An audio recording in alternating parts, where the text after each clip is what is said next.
internet friends. I'm Roz. I am doing my second YouTube video for true crime. This is my sixth video of altogether being on YouTube. My first one was H.H. Holmes, which I showed you guys my true crime book because I am very freshly starting out with all of this. I don't know much about it. I haven't figured out how to put photos in the videos like the other amazing true crimers, YouTube true crimers that are out there. So I have my little book. Today we will be covering Mr. Joe Ball. That case is old, similar to H.H. Holmes. I still want to very much cover JonBenét Ramsey, and I say that because in my first few videos, that's who I talk about covering first. However, she's not in this book. That's a tiny problem. I have no coverage for her right now. Like, I've done my research, but I have no way of putting videos of who she is in my videos. Or photos of her in my videos. And that's not gonna work. I'm putting my hair up so I can do my makeup because I'm going out with my fiance tonight. Speaking of which, you hear the music in the back? My fiance is listening to music. Grab my hair clip.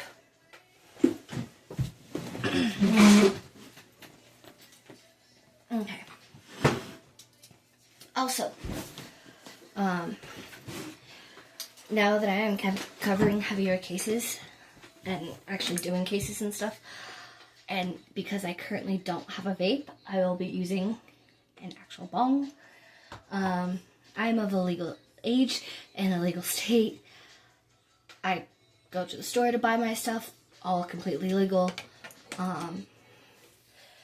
I just figured it would make talking about these cases a little less heavy, and it worked really well with H.H. Holmes, so I'm going to try it again with this one. Okay, real quick.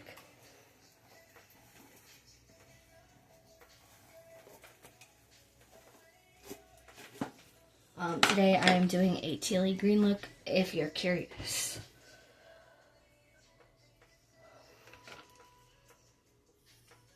And no, I'm not wearing my hair like this to go. It's just to pull it out of my face to do my makeup. Normally I have this really cute headband. It's like panda ears or something, but I have no idea where it is. I think it's at family's house. And I'm going to show you my wonderful true crime book that I have. This covers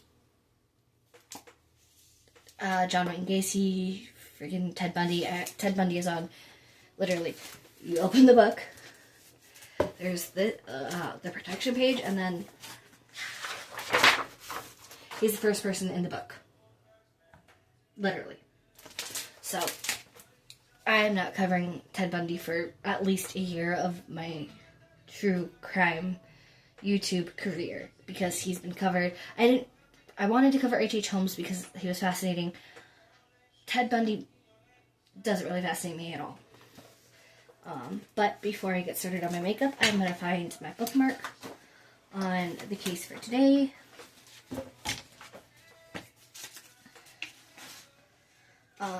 One thing I will say is I have them marked. I have the next two marked as well, with little bookmarks. So today we are covering Mr. Joe Ball, as I've said a couple times now. That is him right there. This is the book page for him. He only gets the double-sided one. A couple of the other terrible people in here have a few pages, so he just gets this one. As I said, this is an older case. I'm going to read the two little captions by the photos first, as I'm doing my foundation. So I'm going to start with the one next to Mr. Joe Ball's picture, which would be this one right here. It says, following the suicide of their hard-drinking master, Mr. Joe Ball, alligators were thrust up and taken to a Texas Zoo. A witness claimed that the gators ate some of the evidence of Ball's alleged murders. Ooh. So that is where we are starting. We're gonna make that a little lighter now.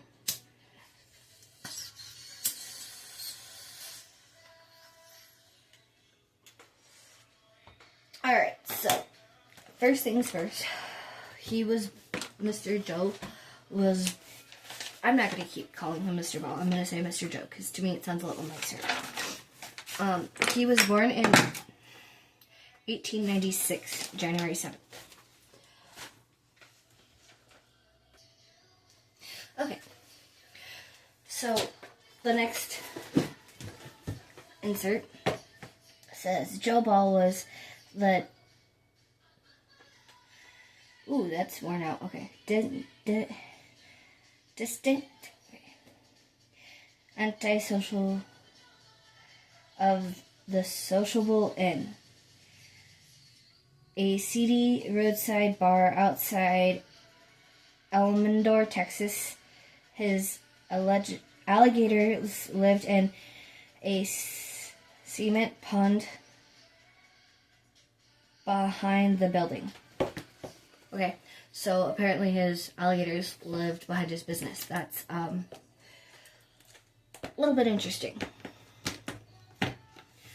Wow, okay.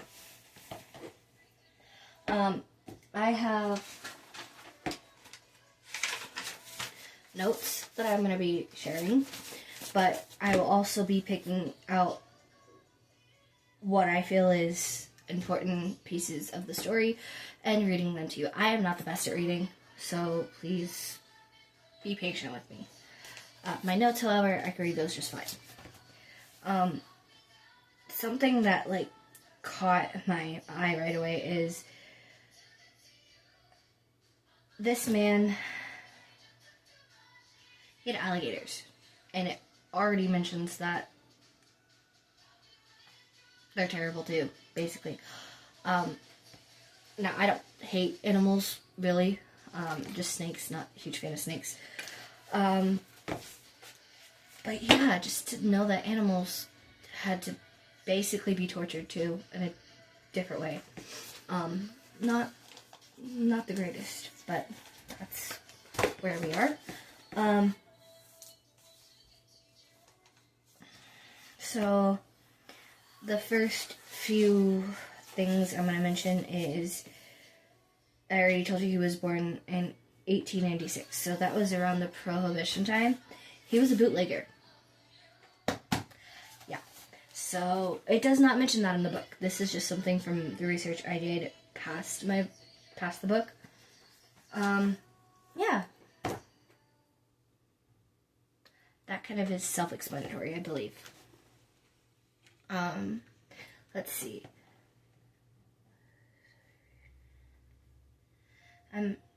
American Southwest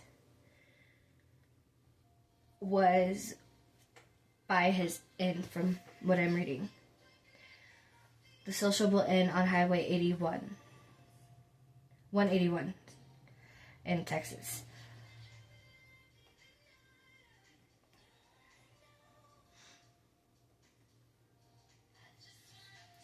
He built the pond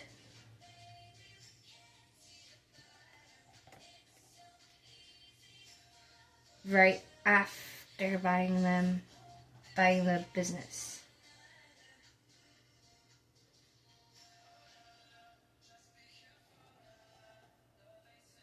Okay.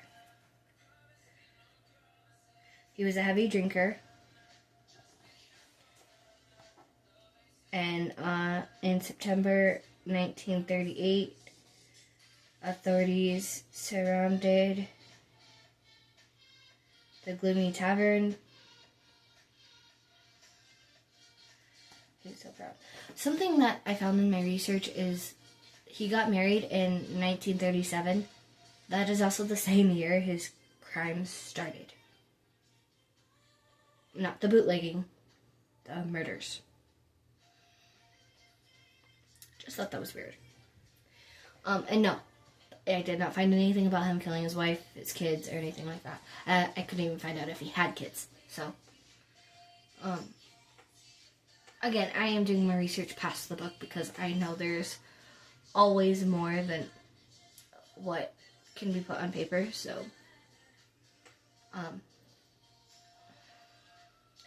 okay, I'm going to take a light break, do my foundation, and then I will continue talking to you about this case.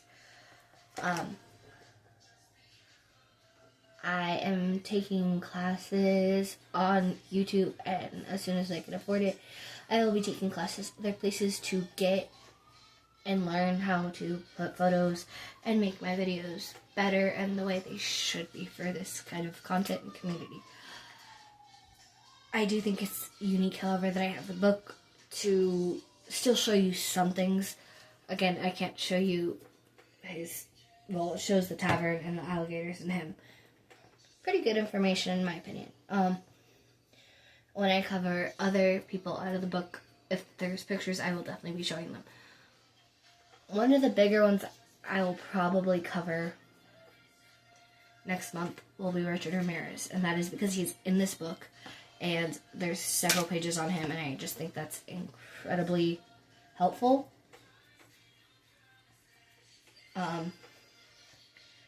Basically, I will be sticking with this book until I learn how to put photos into my videos, because I want to be able to show you guys who I'm talking about. Of course, that is a huge part of doing this, and I very much understand that. But I waited a long time to start this channel, and I'm not going to go backwards now. I'm going to continue posting. I'm going to continue doing whatever I can, and this is what I can do for my situation.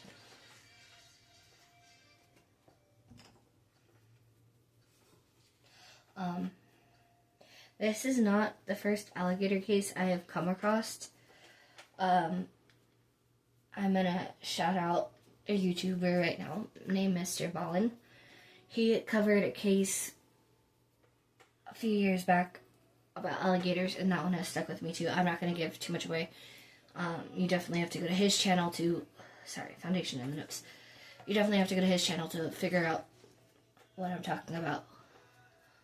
Because I've messaged him as a fan several times, but I don't want to get in trouble for any of that. He has an amazing video.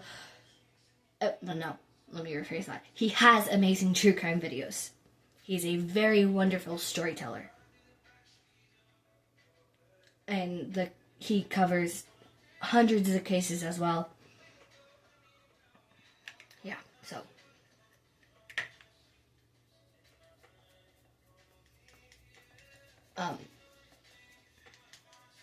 I actually wonder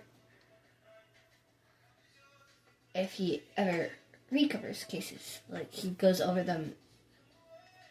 I actually wonder this about all the true crime YouTubers I watch. If they ever go back and watch their videos after a certain amount of time. Like, hey, I forget what I said in this video, and just rewatch their own stuff, because that'd be kind of cool. I don't know if I'm going to do that, because I think these first probably 100 videos are going to be a little low budget. My phone is taped to my mirror with some adhesive, double-sided duct tape, basically, to do this. So I'm low budget all the way. This book I got as a Christmas gift 2 years ago, and I love it. It's got more information than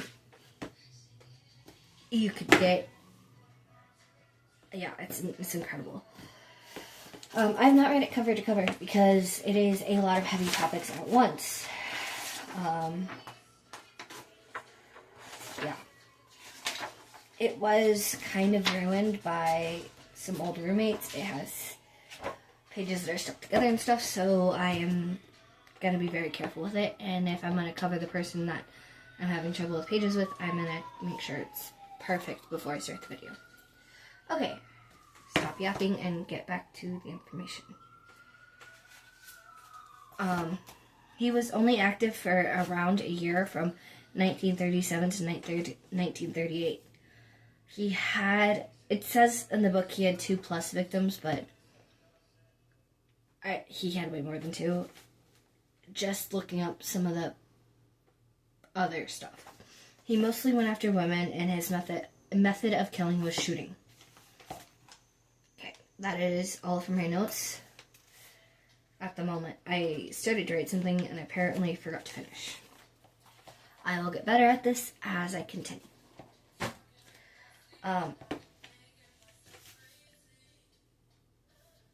Alright, let's get some eyeshadow going, and then I will read the next insert in the book.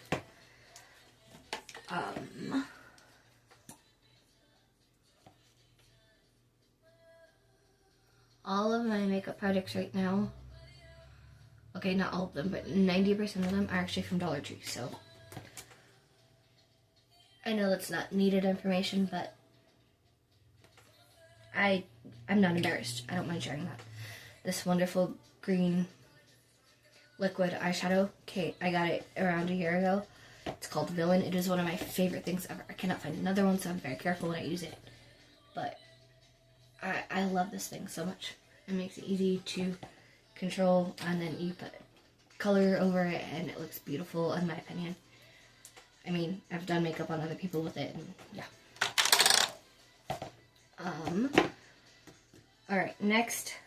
Local deputy sheriffs who frequented the tavern might have wondered about such cruel entertainment, but they said nothing. Immediately, perhaps by the scowling, unapproachable barkeeper, the barkeeper being Joe Ball. People around Elmendorf knew relatively little about Joe. He was clearly a heavy drinker, as I have already mentioned, and was said to have his way with at least a few of the pretty waitresses who were endlessly cycled through his employees. Okay, so that has some explanation in itself.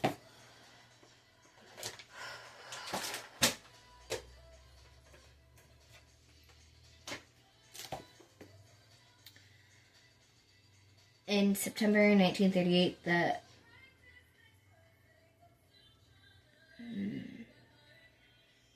some of these words are kind of abrupt and due to the damage that was done to the book, so let's see. Let me do this. Anonymity surrounding this gloomy tavern keeper was abruptly swept away in the wake of inquiries about the unexpected disappearance of Hazel Brown, one of his victims. A popular new waitress at the sociable inn. Her absence was all the more alarming when coupled with rumors about local laborers who claimed to have seen Ball dropping severed human limbs in the alligator pond. And now we get to the disturbing part. Whew. People saw him putting... Wow. Okay. We're gonna dig it.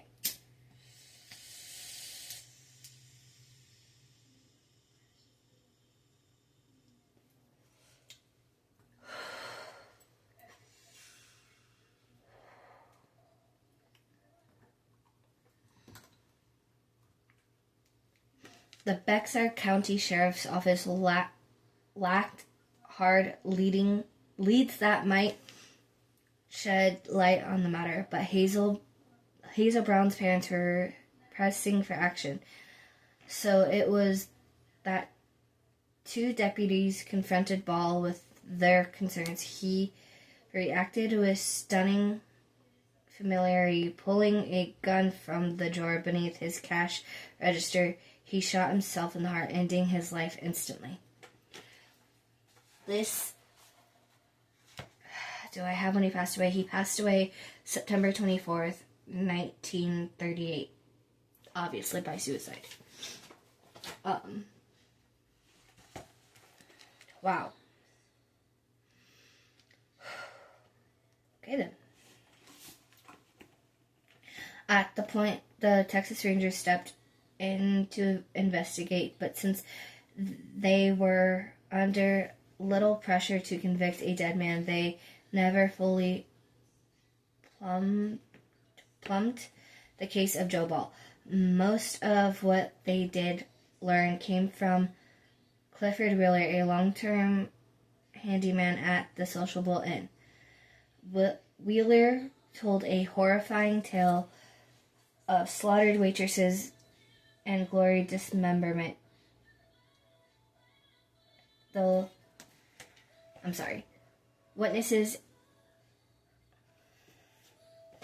Wheeler told a horrifying tale of slaughtered waitresses and gory dismemberment. The lone witness, apart from the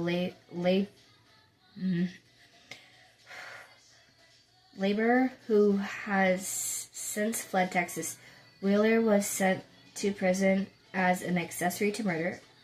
Fair. This despite his pleas that his long-standing silence was motivated purely by terror. So he was scared to come forward, which I would be scared too, knowing that he was literally standing there as people could see him doing what he was doing. Yeah. Alright, let's get a little bit more makeup done.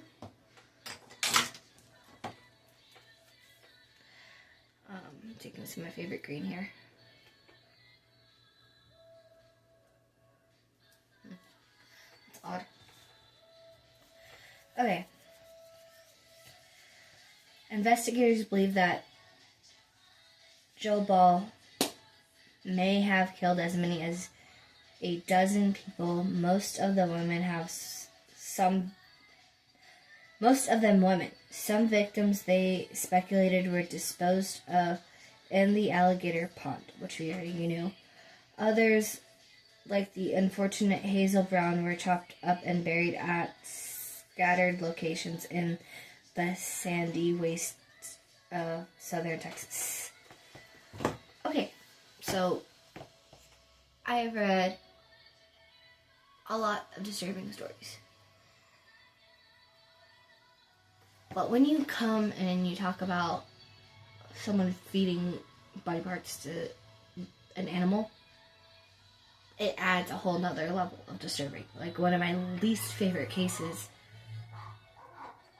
is the pig case. And true crime people probably know exactly who I'm talking about.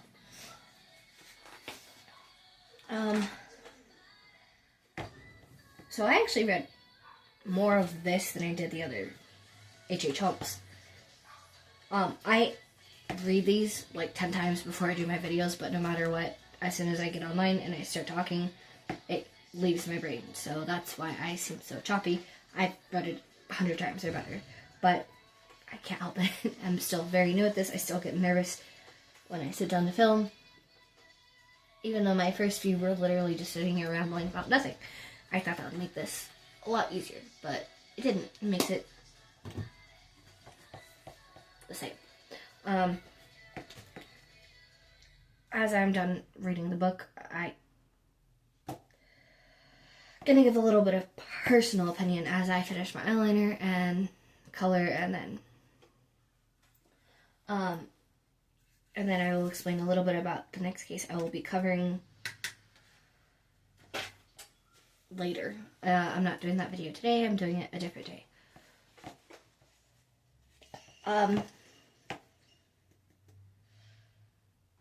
I found it odd, as I said, that the year he gets married is also the year he starts his crime career. You don't find that very often. Unless they're disturbed, I guess. It doesn't say he had what men usually have. In this case, what's the right word that I'm looking for? there's 3 things that like you hear about in cases, and you kind of just know because you hear it a lot in true crime. Yeah, I'm not all that together at the moment.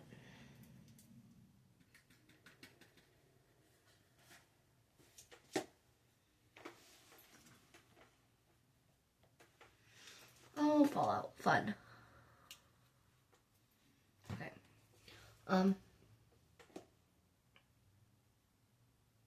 But yeah, this was a pretty stomach-turning case, knowing that it doesn't make it any different whether he shoots them or, other things. He fed body parts to animals. I don't think I'll get over that for the rest of the day. But I chose to cover it today because his birthday is January 7th, and today is January 7th. So, yeah, there's that. I'm not going to continue that as a trend or anything. It literally just came up as an idea when I found the book this week and I saw that there was a case that I hadn't really heard of before. Or, not really. I haven't heard of before. Yeah. I will continue researching the cases through the book and through online things. I have not watched any, like for H.H. Holmes, I did not watch any videos to make my video. I Googled, went through different resources, and then read the insert in the book.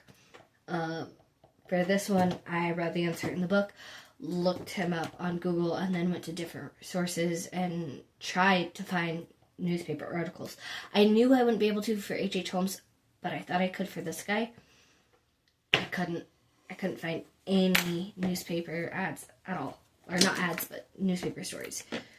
So, but he's in the true crime book. So,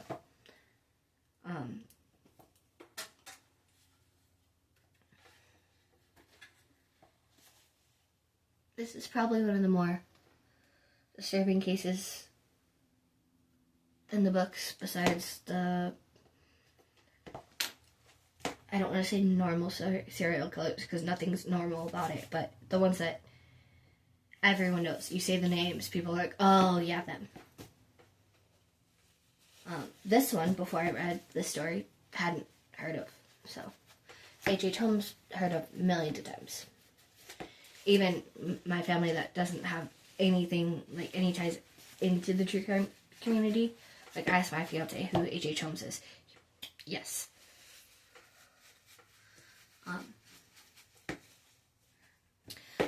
So, with that being said, I'm gonna do a little bit, not a really a deep dive, just kind of explain my next person that I'm covering is called The Lipstick Killer. His name is William Hare. That one will be later in the week because I do have to do a lot of research for that one. I'm gonna do what I did not do for H.H. Holmes and show you guys the pictures again of Mr. Ball and the book. I'm gonna do my eyeliner really quick. Okay, here we go.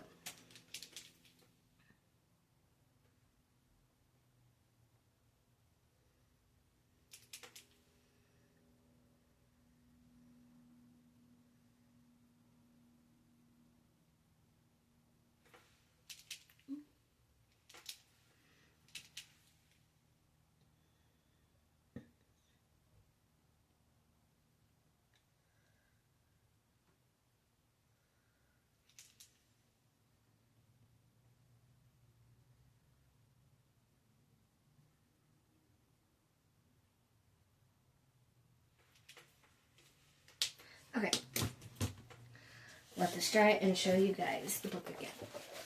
So, I like in the book, it has these little red tags with their name, and then the other nickname that they go by. And then this is the alligator pit with the alligators, and that is the man that I just talked about. And then this is the tavern that he ran. Let's see, like that. Okay. And yeah, it doesn't sound very pretty. This is the overall book. As I said, the cover page is literally Bundy, the serial killer, true crime, serial killers. Yeah, I was so happy when I got this because I thought it'd be really cool. And it is really cool. One of the last things I want to show you is it also has references in the back for me. So this is how I'm getting my information. I hope you all have a wonderful day. Thank you so much for watching.